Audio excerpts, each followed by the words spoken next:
Welcome back to MVM. Today we're going to take a look at a special series of games. This is Quarks Season 1 coming soon from XYZ Games. Now, this is a little bit different than a normal overview that we do here at Man vs. Meeple. I'm actually going to take a look at each one of these three games because these are coming as a packaged deal. You're going to get three small games that are going to be tied together, not necessarily thematically, but through the series that's being produced here in seasons. Now, some things that you're going to find across all these games are small box games that are going to come with specially molded inserts from game trays.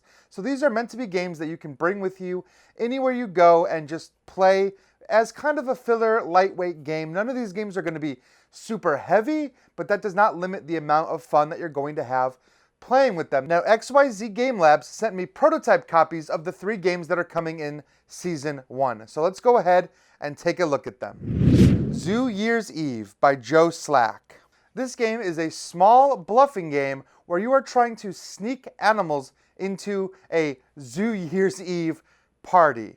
Now, this game is just a deck of cards. It's going to contain a variety of different animals, and these are the animals that you're trying to sneak into the zoo. You're going to see shades of games like Love Letter here, because on your turn, you're going to play one of these cards face down, or maybe more than one, depending on what animal you're playing, and you're going to try to bluff what animal it is. Remember, the goal is to clear all the animals out of your hand and get them to the party.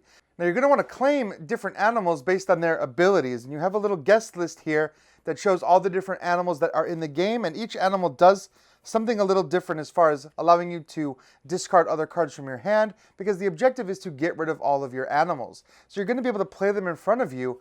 Each other player is going to be able to potentially call your bluff, or they're going to be able to play other cards from their hand that will cancel the ability of the cards you're playing.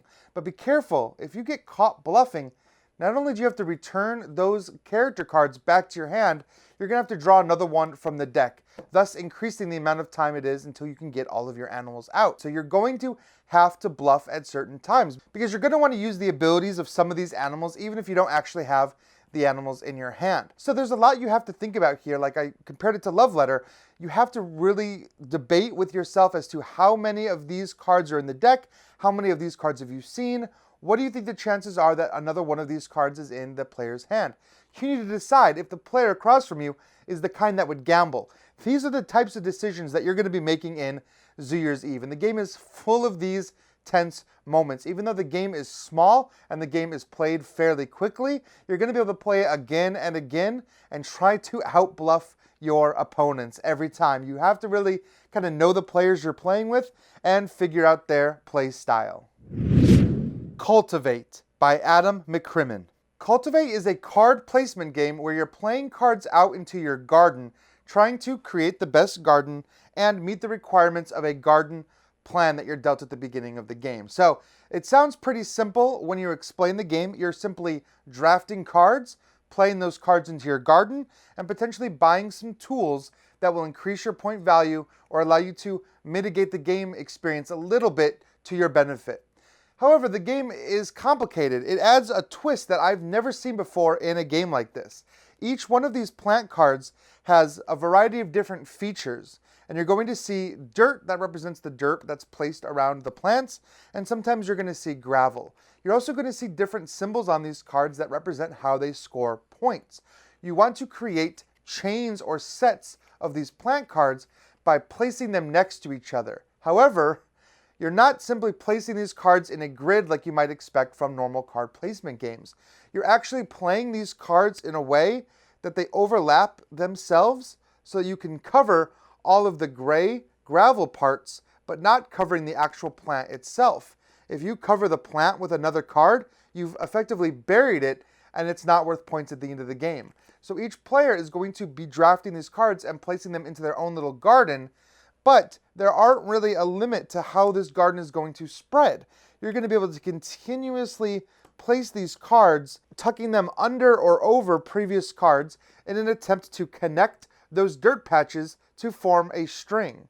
And the reason you're going to want to do this is, again, like I said, for points. These cards are all going to have inherent point values, and they're going to have symbols on them that will encourage you to connect these cards to other plants of the same type or the types that are listed on those cards. Now this one does of course take up a bit more table space than New Year's Eve, but it is again along those same lines. It's just one deck of cards and some little components that represent the different gardening materials you can purchase, but the game itself is deeply strategic. You need to make a lot of decisions as far as which cards to draft and how to play those cards and when to discard cards from your hands to buy those special materials, because you can actually discard points from your hand, and each one of these have a different effect. Some of them are going to counteract bug cards and bugs that can be placed in your garden, which are going to score you negative points. So all of those things are happening here. So this is another example. The mechanics are very simple, but the game itself is a little complex when you actually start thinking about it. I mean, not too complex that it's not family weight. You can just play these cards however you want and design your best pattern and not really worry about your final score. But gamers who approach this with a little more strategy are of course going to be rewarded with some of those decisions, and you can create some serious point scoring sets in this game. Bait and Switch by Robert Fisk. Bait and Switch is a game about pulling off a perfect heist. This is again a deck of cards, but there are several different types of cards here. You're going to have a number of cards that represent the roles that needed to be achieved during this heist. This game can play up to 9 players, so you're going to have a different number of these roles revealed based on the player count that you're playing at. Now there are always 2 ringleaders in the game. Each ringleader is going to choose one of these items to kind of go after. This is the goal of the heist. You're going to have one ringleader on one side of the table and one ringleader directly across from them. And these are going to keep rotating, so they should always be kind of separate, so you'll get to be the ringleader every couple of turns. Now, the ringleader sets that and deals out the cards. These cards are each going to have 2 roles on them. And they're going to have 2 colors, red or blue. This is because you are going to be splitting up into 2 crews or 2 teams to complete this. You're going to have your red team and your blue team. So if you're looking at your cards and you decide that you want to be the blue brawler, you'll place that card out in front of you saying, I'm a brawler, but I'm on the blue team. The player next to you might decide that they want to be a hacker, but they're on the red team, so they're going to be a red hacker. Now you'll note that the blue team already has one of the brawlers that they need to fill this role, and the red team already has one of the hackers that they need to fill this role. Now you can freely talk to each other as you can in a lot of these negotiation and social deduction games.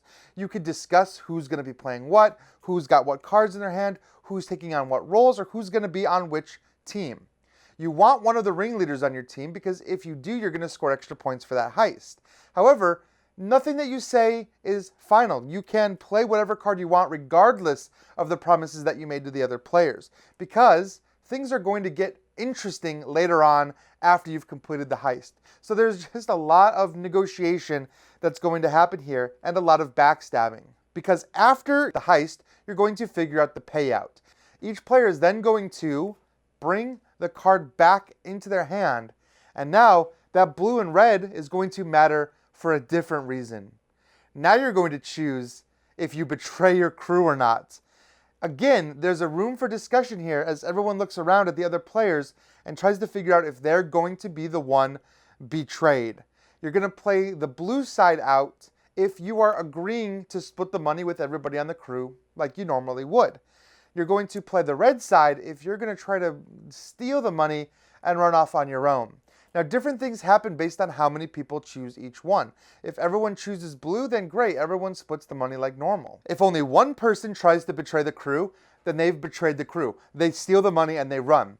However, if 2 people try to betray the crew, then they're caught, they don't get anything, and the allies, all the blue players, get to split the remaining money. So you need to be really careful when deciding which way to go, because if everybody agrees that they're going to go friends, which is blue, maybe this is your opportunity to be the one guy that plays the red, but there's other players at the table that are going to be thinking that same thing.